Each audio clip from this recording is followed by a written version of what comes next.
할렐루야! 오늘도 예배 받으시기에 합당하시며 우리에게 은혜 베푸시는 하나님 앞에 영과 진리로 예배합시다. 다 같이 묵상 기도 올려드림으로 예배 시작하겠습니다.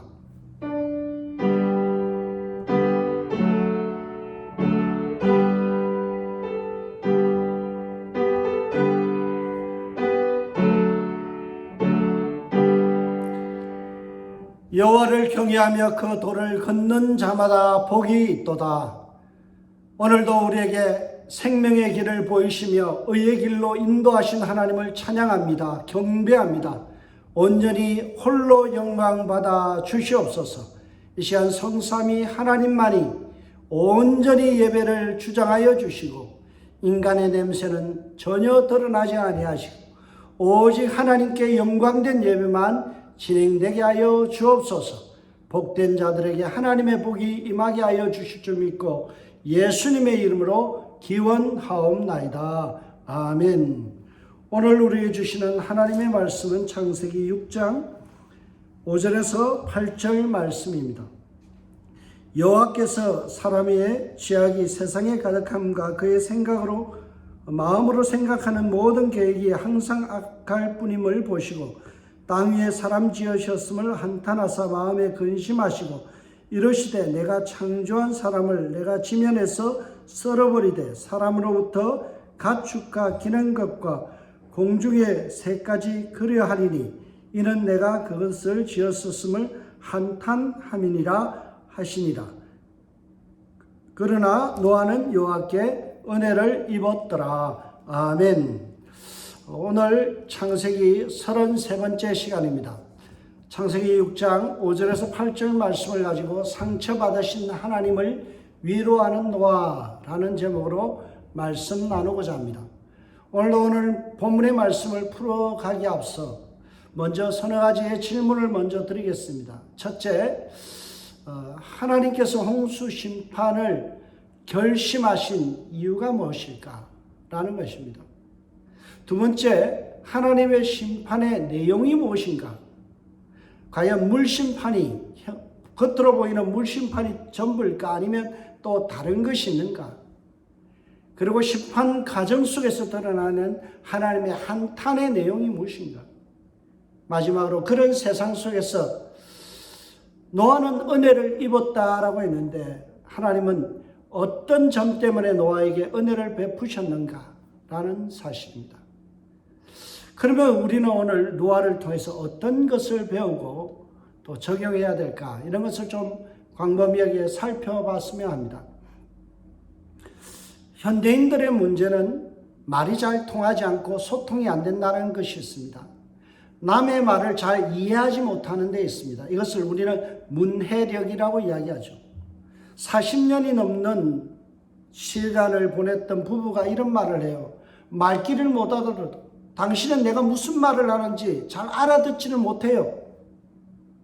이렇게 말하는 것을 우리는 흔히 접하게 됩니다. OECD 국가의 학생들을 대상으로 문해력 테스트를 합니다. 그런데 한국 학생들을 대상으로 해보았더니 학생들이 긴 문장 속에 있는 주제를 찾아내는데 모두가 실패하는 사람들이 많았다는 거예요. 그게 무려 32.9%, 3분의 1의 학생이 주제 찾기를 못하더라는 거예요. 우리 한국은 문맹률이 1%에 지나지 않습니다. 글을 모르는 사람이 없어요. 근데 실질적으로 다 한국말을 알고 읽고 쓰고 말하지만은 서로가 소통이 잘 안 됩니다. 한국말로 이야기하는데 뜻이 전달되지 않아서 오해가 생기고 서로 마음이 답답해합니다. 저는 성경에 대한 문해력도 마찬가지다 그렇게 생각이 되어집니다. 50년 넘게 성경을 끼고 살았고 성경을 많이 읽었는데도 성경의 저자가 우리에게 말하고자 하는 내용을 잘 이해하지 못할 때가 참 많이 있습니다. 성경이 무엇을 말하는지 못 알아듣고 바른 독해를 하지 못하기 때문에 오답을 내는 것이 참으로 빈번하게 일어납니다. 그러면 어떻게 하면 이러한 문해력을, 이해력을 높일 수 있을까요? 어떻게 하면 성경과 소통할 수 있을까요? 제가 즐겨 사용하는 하나의 기법 중에요. 문장을 잘라서 읽는 겁니다. 짧게 끊어서 읽어보면 문장이 다소 평이하게 우리가 잘 이해가 되어집니다. 여러분, 오늘 본문 5절에서 8절 말씀하면 세부적으로 끊어서 읽어봅시다. 5절을 보면 하나님이 무엇을 보셨는지에 대한 내용이 언급되어 있고요. 6절을 잘라보면 하나님께서 그 보신 것 때문에 어떤 감정을 느끼셨는가를 기록하고 있고, 또 7절에서는 하나님께서 그 감정 때문에 하나님께서 어떻게 하기로 의도하시고 작정하셨는지를 기록하고 있습니다. 그리고 8절은 그러한 하나님의 느낌 가운데서 하나님의 마음을 위로해주는 노아에 대한 내용이 기록되어 있죠. 이런 구조 속에서 보면 오늘 본문 5절에서 8절은 매우 명확하게 이해가 되어집니다. 여러분, 8절로 돌아가서 다시 보시기 바랍니다. 하나님께서 무엇을 보셨나요? 죄의 광범위함과 심각성을 보게 되었습니다. 5절을 다시 봅시다. 여호와께서 사람의 죄악이 세상에 가득함과 그의 마음으로 생각하는 모든 계획이 항상 악할 뿐임을 보시고, 여러분, 보시고에다가 동그라미를 치세요. 하나님께서 무엇을 보셨다고요? 목격하신 것이 죄악이 가득한 세상, 그리고 마음의 생각과 계획이 항상 악한 것, 하는 짓마다 악한 생각과 하는 짓마다 악한 계획만 하고 있는 것을 하나님께서 보셨다라는 거예요. 이것을 오늘 성경은 죄악이라는 단어로 설명합니다. 사람의 죄악이라고 말씀하죠. 이 죄악이라는 단어가 히브리어로 라라는 단어를 쓰고 있는데요. 그 뜻은 깨트리다, 상하게 하다, 쓸모없게 하다라는 거예요. 마치 철부지 자식처럼 하는 짓마다 아버지의 마음을 상하게 하는 것처럼 하나님 마음을 상하게 하는 그러한 셋의 후손들이었어요. 하나님께서 아름답게 만드신 이 그림을, 우주 만물을 망쳐 쓸모없게 만들어버리는 그러한 셋의 후손들의 모습을 오늘 성경은 지적하고 있습니다. 이 일 때문에 하나님의 마음이 상해져 버렸어요. 마음이 깨어져 버렸어요. 이것은 하나님의 백성인 셋의 후손들이 무식하거나 무지해서가 아니에요. 행동을 일으키는 마음이 병들었고 마음의 생각들이 허망하여졌기 때문에 이런 일이 발생한 것입니다. 여러분, 우리의 행동 이면에는 마음이 있습니다. 우리의 말 이면에는 마음이 있어요. 마음에 가득한 것이 입술로 나온다라고 성경은 이야기하잖아요. 우리의 인격체의 지성소라고 할 수 있는 이 마음이 병들거나 허망해지면요, 우리의 삶과 그리고 행동은 자연스럽게 부패하게 되어 있습니다. 우리의 행동을 결정하는 것은 마음의 생각입니다. 이 생각을, 마음을 사단이 끌고 가게 되면 그러면 우리는 자연스럽게 죄악이 드러나게 되어 있습니다. 오늘 본문을 주석했던 빅터 해밀턴이 이렇게 이야기합니다. 이런 부패가 인간의 행동뿐만 아니라 사고까지도 지배하고 있기 때문에 상황은 더욱더 악화되어지고 있다. 그리고 이런 말을 합니다. 인간의 마음 역시 삐뚤어져 있다. 인간의 마음 역시 삐뚤어져 있다. 하나님이 주신 선한 마음이 아니라 마음을 악한 마음으로, 삐뚤어진 마음으로 살아가면요, 우리의 행동과 사고와 모든 말들이 삐뚤어지고 악에 지배당하게 되어 있다는 거예요. 우리가 이 본문에서 생각해야 될 것은 행동의 무능의 이면에는 생각의 무능이 존재한다는 사실이에요. 생각이 무능해지면 행동이, 말이 무능하게 드러납니다. 그래서 잠언 23장 7절에서 이렇게 말씀하잖아요. 대저 그 마음에 생각이 없다면 그 위인도 그러한즉. 여러분, 그 사람의 됨됨이의 이면에 뭐가 있다고요? 그 사람의 생각이 존재한다. 생각이 말과 행동을 결정하고 지배합니다. 생각이 부패하면 말과 행동은 저절로 부패해요. 그래서 기독교 사상가요, 철학가였던 한나 아른트가 이런 이야기를 합니다. 생각의 무능은 말의 무능을 낳고 말의 무능함은 결국 행동의 무능함을 낳는다. 행동의 무능과 말의 무능의 저변에는, 뒷면에는 뭐가 있다고요? 생각의 무능이 있다. 이 사실을 오늘 보면 5절은 지적하고 있습니다. 생각이라는 단어가 5절에 나오는데 이 단어는 마하샤바라는 히브리어를 씁니다. 이 말은 생각을 깊이하다, 골똘히 연구하다라는 뜻이고요. 그리고 이어지는 인간의 계획이 악하다 할 때 계획이라는 말은 예체르라는 히브리어인데요. 그 뜻은 의도적으로 미리 계획하다. 미리 의도적으로 계획하고 골똘하게 생각한 것이 뭐라고요? 악이었다는 거예요. 깊이 골똘히 연구하여 의도적으로 악을 생각해내는 것이 세상에 그것이 퍼져나가고 광범위하게 번져나갔다. 세상에 그러한 악이 판을 치고 있었다는 거예요. 그래서 하는 짓마다 하나님의 마음에 상처를 내는 일을 하고 있었어요. 하나님의 마음을 깨트려버리는 일을 했죠. 그래서 성경은 우리의 마음이 중요하다라고 이야기합니다.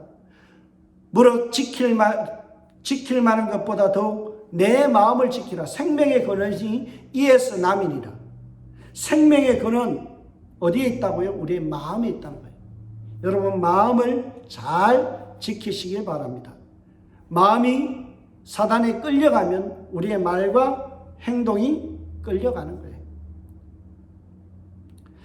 그러면 왜 하나님의 백성인 셋의 후손들의 생각과 마음이 삐뚤어져 버렸을까요?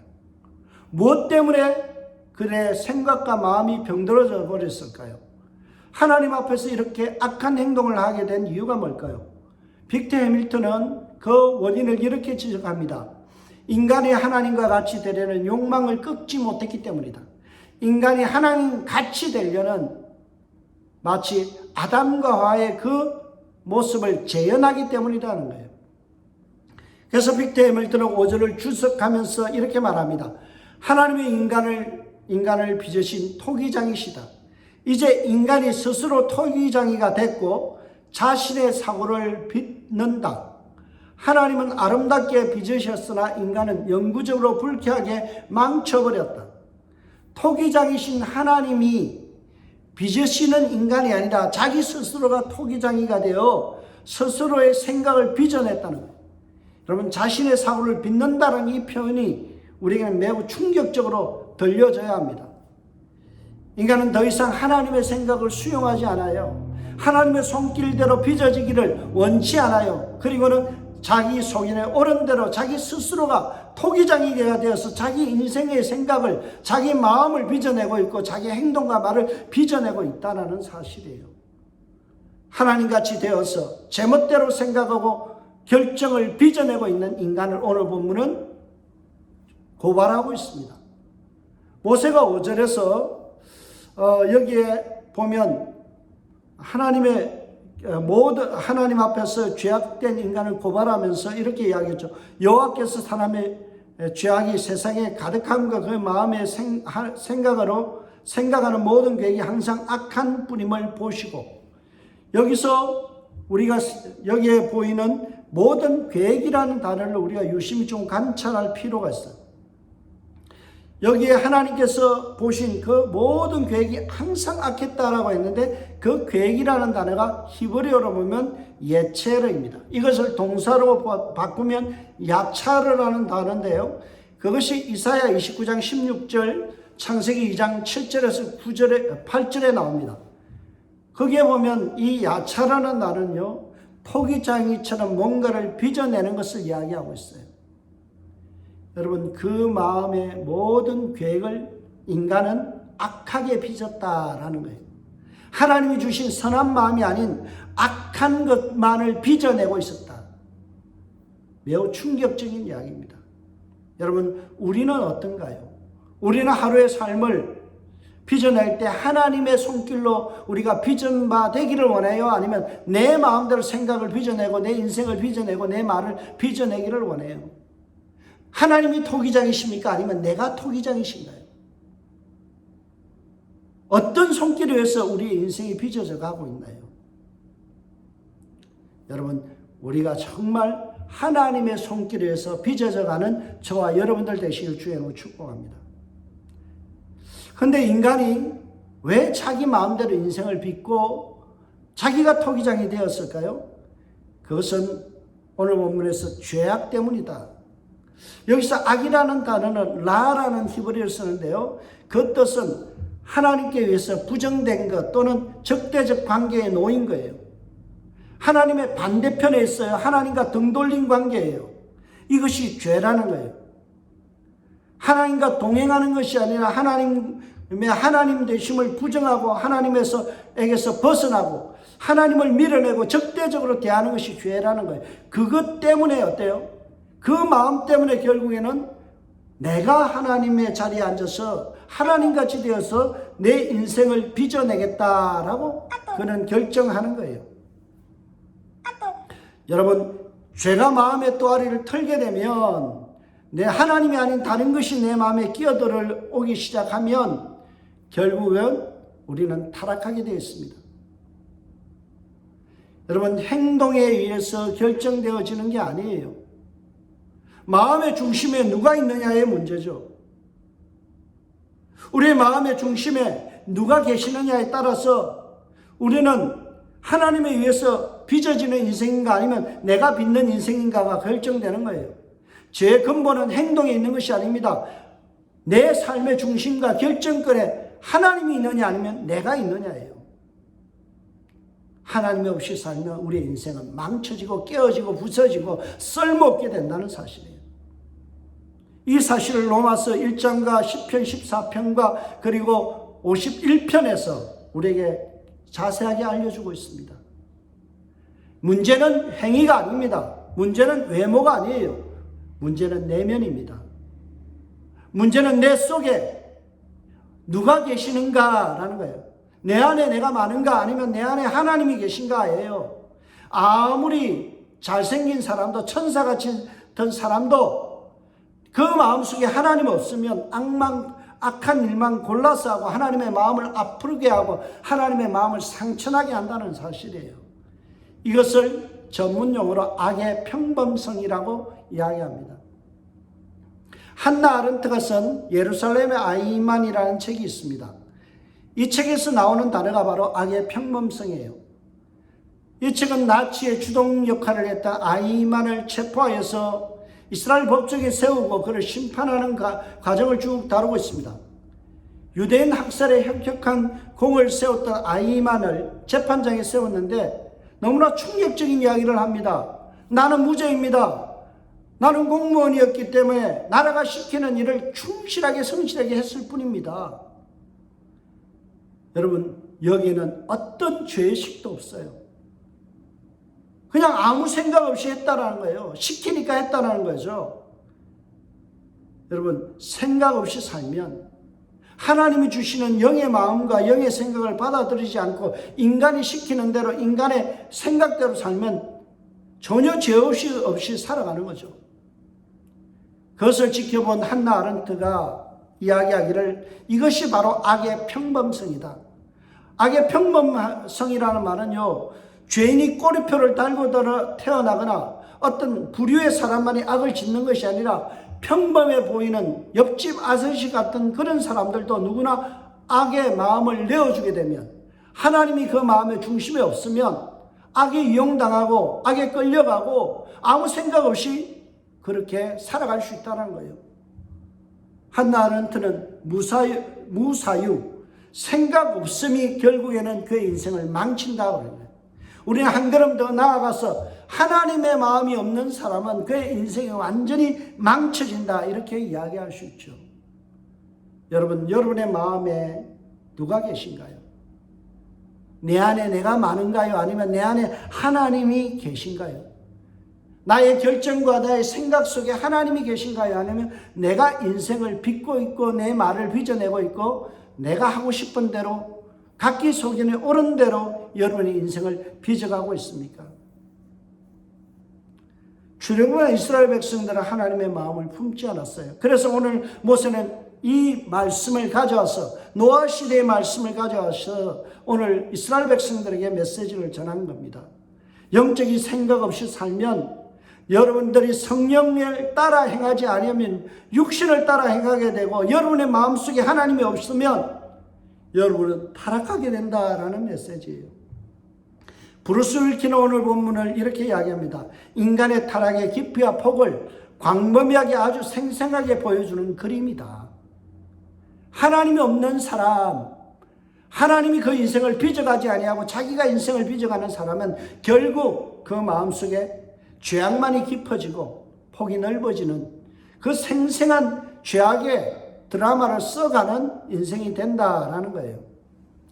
노아 시대에나 출애굽한 이스라엘 백성들의 사이에서나 악이 판치고 있었습니다.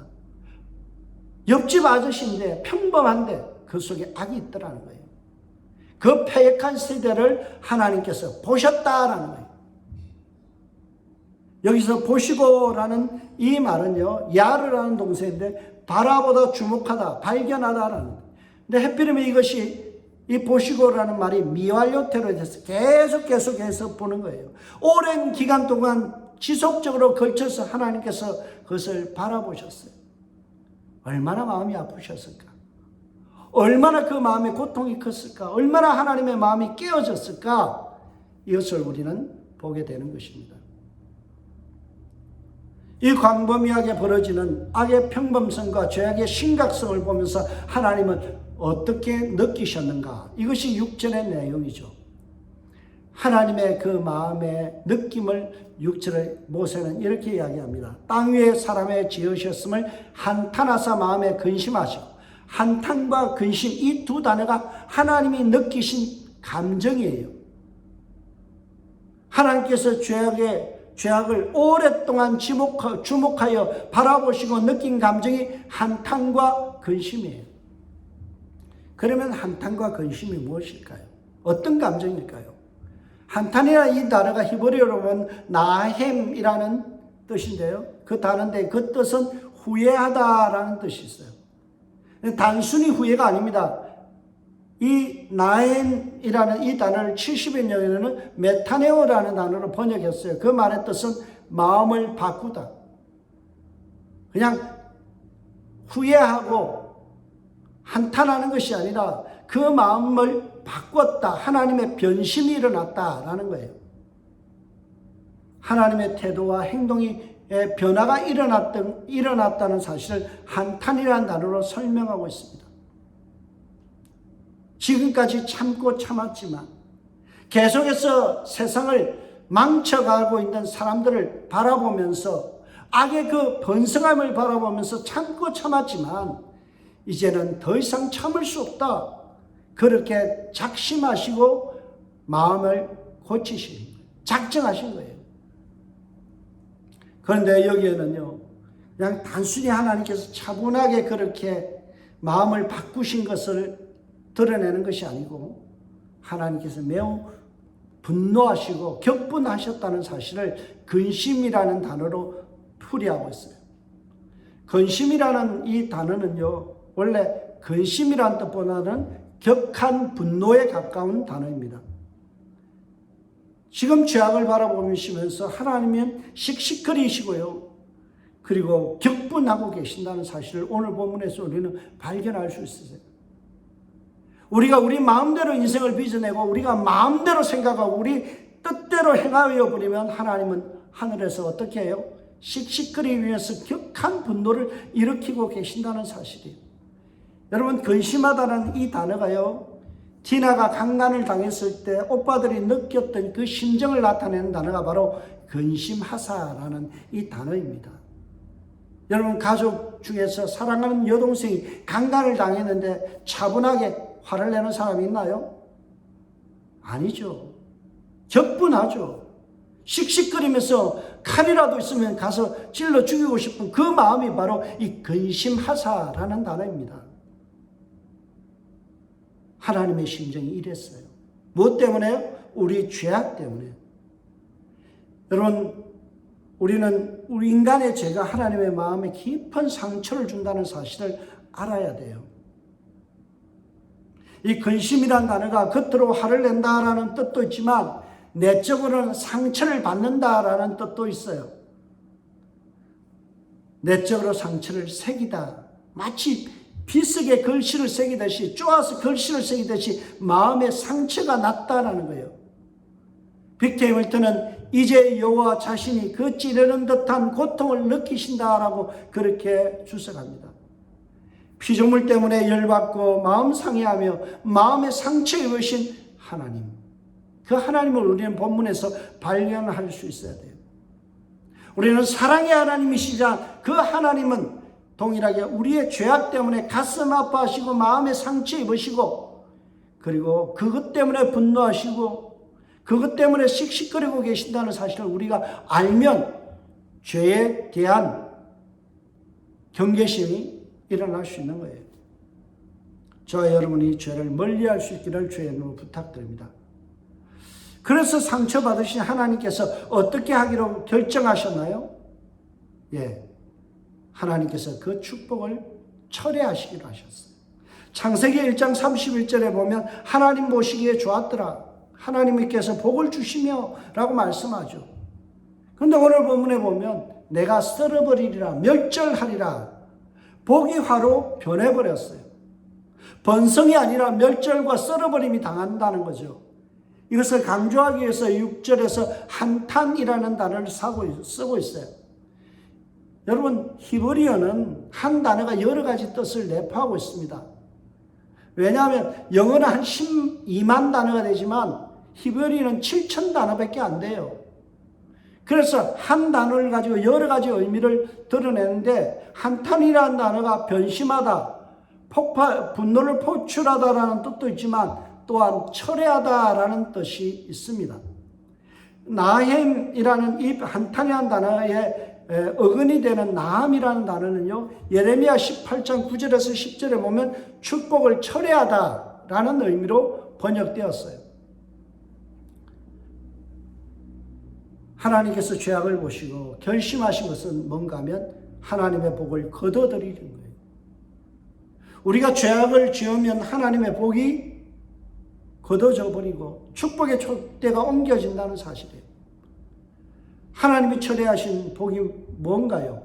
오늘 보면은 두 가지의 복이 하나님께서 철회하셨다, 복을 철회하셨다라고 이야기하는데 첫 번째 복이 뭔가 하면 하나님과의 좋은 관계의 철회예요. 지금까지 하나님과 좋은 관계를 살아가던 인간이 이 죄악 때문에 하나님께서 그 관계를 철회하셨다는 거죠. 오늘 7절을 보시기 바랍니다. 이르시되 내가 창조한 사람을 내가 지면에서 썰어버리되 사람으로부터 가축과 기는 것과 공중의 새까지 그리하니니 이는 내가 그것을 지으셨음을 한탄하심이라 하시냐. 여기도 한탄이라는 단어가 또 나오죠. 하나님께서 한탄하셨는데요, 거기에 보면 여기 우리가 또 봐야 될 단어가요, 또 지면을 썰어버리다. 썰어버리다라는 이 단어가 관계의 단절의 의미예요. 썰어버리다라는 단어가 마하라는 단어인데요, 마하라는 단어는 출애굽기 32장 32절과 33절에 보면 그 뜻이 책에서 이름을 지우다는 거예요. 생명록에서 이름을 지우다는 거예요. 이것은 모세가 하나님 앞에 중보기도하는 내용 속에 나옵니다. 이스라엘 백성들이 하나님 앞에 범죄했을 때 모세는 이렇게 기도합니다. 그러나 이제 그들의 죄를 사하시옵소서. 그렇지 아니하시면 원컨대 주께서 기록한 책에서 내 이름을 지워버려 주옵소서. 하나님의 생명책에서 이름이 지워진다는 것은 하나님과의 관계가 단절된다는 의미예요. 죄는 하나님과의 관계를 단절시킵니다. 그래서 죄는 어떤 모양이라도 우리는 버려야 되죠. 죄악 때문에 하나님과의 관계가 멀어지고 죄악 때문에 하나님과의 관계가 끊어질 수 있다는 사실을 우리는 염두해야 돼요. 마음속 깊이 있어야 돼요. 그래서 죄의 심각성을 우리는 깨닫고 살아가야 하는 것입니다. 여러분, 홍수 심판이라는 것은 단순히 물로서 세상을 썰어버리는 그런 눈에 보이는 의미가 아니라 정말 하나님의 영이 그에게서 떠나가는 것, 하나님의 임재가 드러나지 않는 것, 하나님과의 사귐이 끝나는 거예요.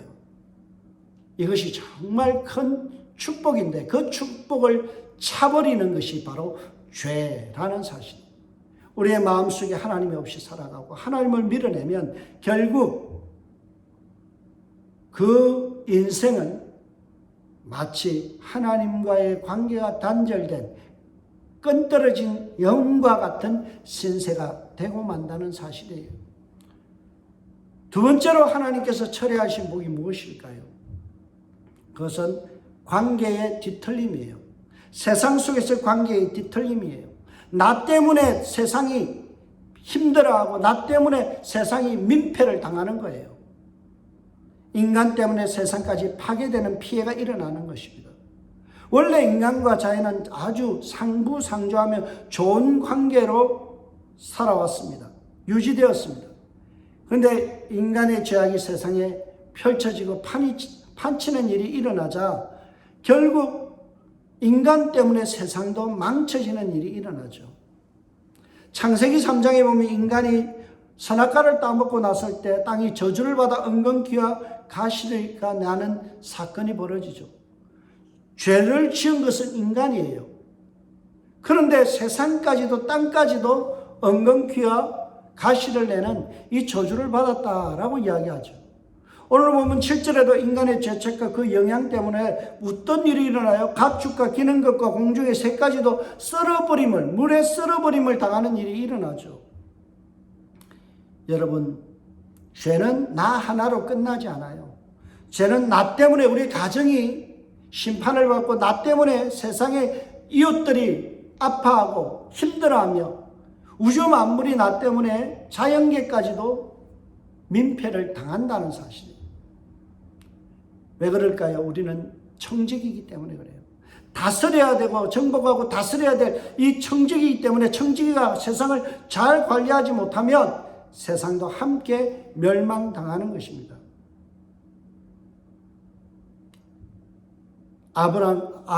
아담과 하와 시대에도 선악과 때문에 그 범죄함 때문에 땅이 저주를 받았고 박토로 변질되어 버리죠.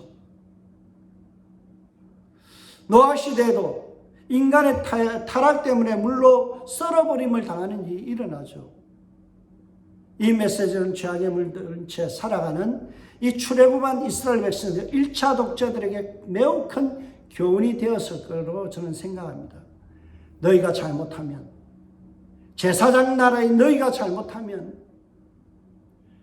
세상도 신음하고 너희가 회개하지 않으면 세상도 하나님 앞에서 심판을 함께 당한다라는 메시지를 모세는 전달하고 있는 거예요. 여러분 똑똑히 들으세요. 우리가 잘 살지 못하면, 우리가 하나님 앞에서 하나님의 뜻대로 살지 아니하고 하나님이 빚으시는 인생대로 살지 않으면 나 때문에 세상 사람들이, 가족들이 민폐를 당한다는 사실. 저와 여러분이 민폐 끼치는 인생이 되지 않길 주의 부탁드립니다. 여러분, 정말 노아와 모세 시대에 악이 판치는 세상 속에서 세상 사람들은 다 악에 휩쓸려 갔지만 오늘 본문에 보면 8절에 보면 그 죄악이 판치는 세상 속에서도 꼿꼿하게 신앙의 절개를 지키는 사람이 등장합니다. 그가 누구인가요? 바로 노아입니다. 8절을 보세요. 그러나 노아는 여호와께 은혜를 입었더라. 우리말에는 그냥 노아가 하나님께 은혜 입었구나라고 이렇게 짐작할 수 있는 내용이 나오는데요. 공동번역에 보면 어떻게 되어 있는가 하면 노아만 하나님의 마음에 들었더라. 하나님의 마음에 들었던 노아라고 성경은 이야기하죠. 저는 공동번역의 번역이 아주 잘 됐다라고 생각이 되어집니다. 하나님의 마음에 들었던 노아. 왜 그랬을까? 왜 하나님의 마음에 들었을까? 그것을 한번 생각해 봤어요. 킹 제임스 버전을 찾아서 보니까 이렇게 되었어요. But Noah found grace in the eyes of the Lord. 여기에 보면 하나님의 눈과 노아의 눈이 서로 눈맞춤을 하죠. 하나님의 눈에서 은혜를 발견했다라고 되어 있습니다. 하나님의 눈과 노아는 끊임없이 눈맞춤을 하고 있죠. 하나님의 시선을 받아서 눈빛에, 하나님의 눈짓에 그것에 반응하는 노아였다. 이것을 은혜라고 번역하고 있어요. 여러분, 하나님과 교감하는 노아, 하나님의 눈빛과 눈짓을 알아차리는 노아, 그래서 하나님의 마음에 들었다라는 거예요. 이게 바로 은혜의 삶이에요. 여러분, 우리는 은혜를 생각할 때 끊임없이 뭘 생각해요? 하나님께서 뭔가 풍성하게 베풀어 주는 것만 생각하죠. 진짜 은혜는 뭔가 하면 하나님의 눈빛, 하나님의 눈짓을 알아차리는 것, 그 속에서 살아가는 것, 하나님의 어떤 눈짓을 알아차리고 그것을 말하지 않아도 실행하는 것, 이것이 바로 은혜의 삶이에요. 그것을 오늘 본문은 발견되다라는 단어로 사용하고 있습니다.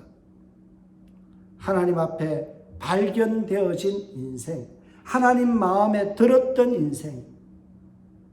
노아는 적어도 악이 판치는 세상 속에서 꿋꿋하게 하나님 보시기에 아름다운 인생을 살았고 하나님의 뜻대로 살아가며 하나님의 시그널, 눈짓을 알아차리는, 그래서 하나님의 뜻을 자기의 삶에 펼쳐나가는 인생인 거예요.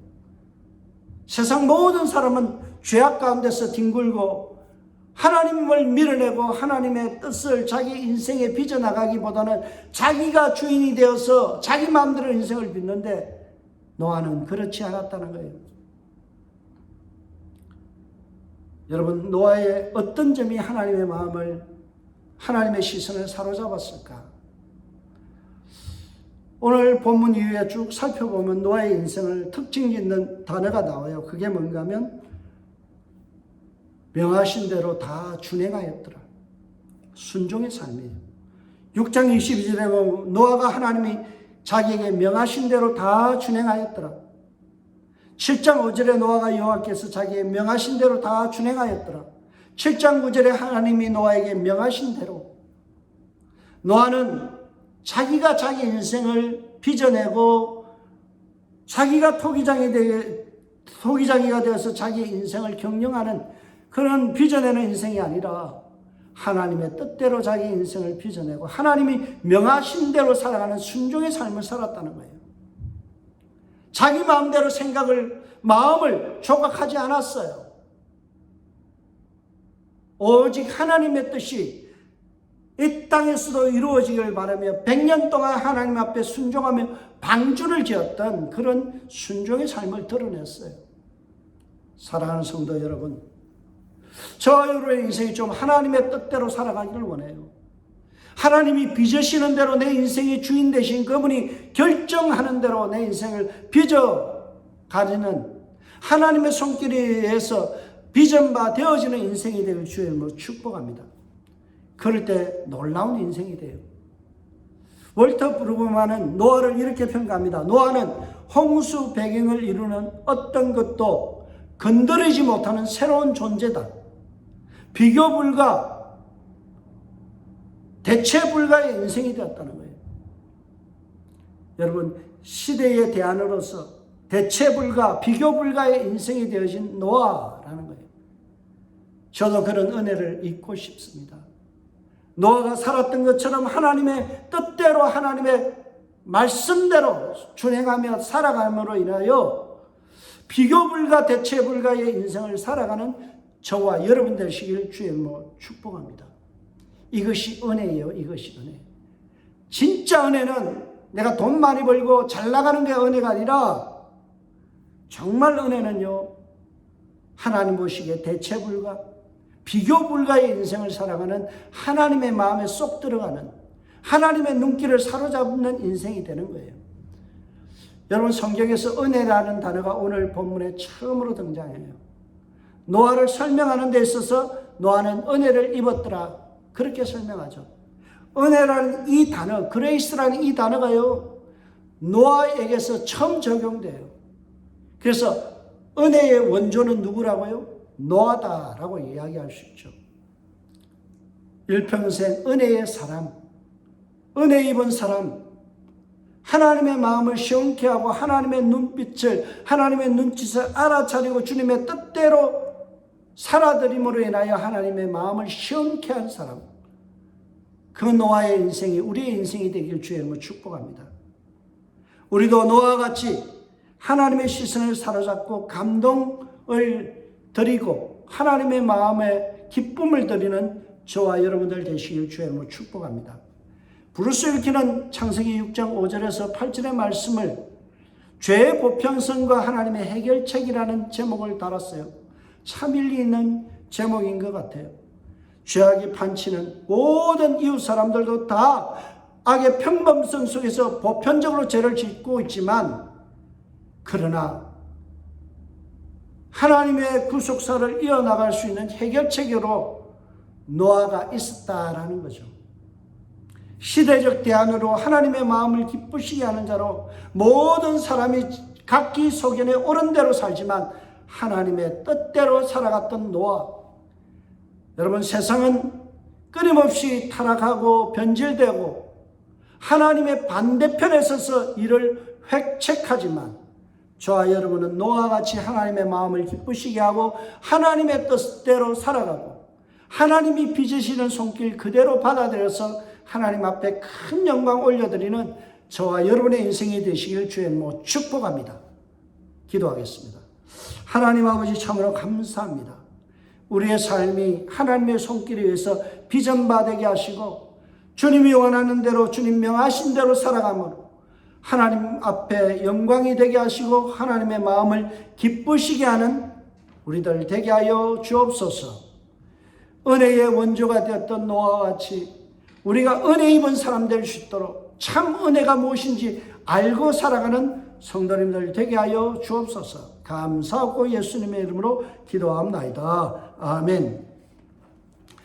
찬송가 336장입니다.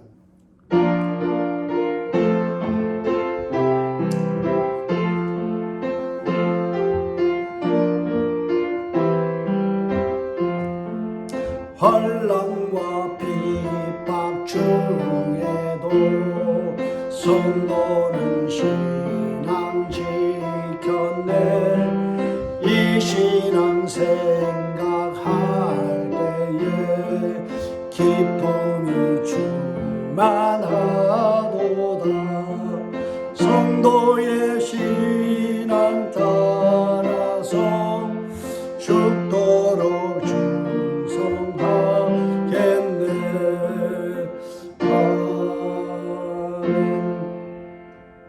기도합시다. 노아의 신앙 따라서 죽도록 충성하는 저희들 되게 하여 주시옵소서. 하나님의 마음을 기쁘게 하며 하나님의 편에 서서 하나님과 동행하며 주 뜻대로 행하는 저희들 인생 되게 하시고 우리 마음의 중심에 주님 계시옵소서. 지배하여 주옵소서. 다스려 주옵소서. 주의 뜻을 이루는 저희들 되게 하여 주옵소서.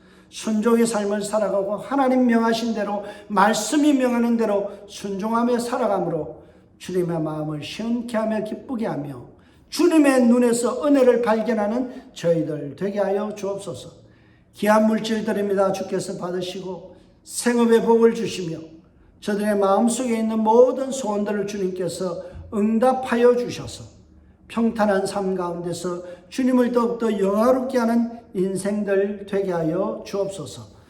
지금은 우리 주 예수 그리스도의 은혜와 하나님의 사랑과 성령의 복주심의 역사가 오늘도 귀한 예배 드리며 세상에 나아가서 노아와 같이 살아내기를 원하는 은혜 입은 자로 살아가기를 원하는 모든 성도들 머리 위에와 이웃교회 성도님들과 우리 교회를 대표해서 또 선교하시는 선교사님들 머리 위에 지금부터 영원토록 하나님의 복이 함께하여 주옵시기를 간절히 예수님의 이름으로 축복하며 축원하옵나이다. 아멘.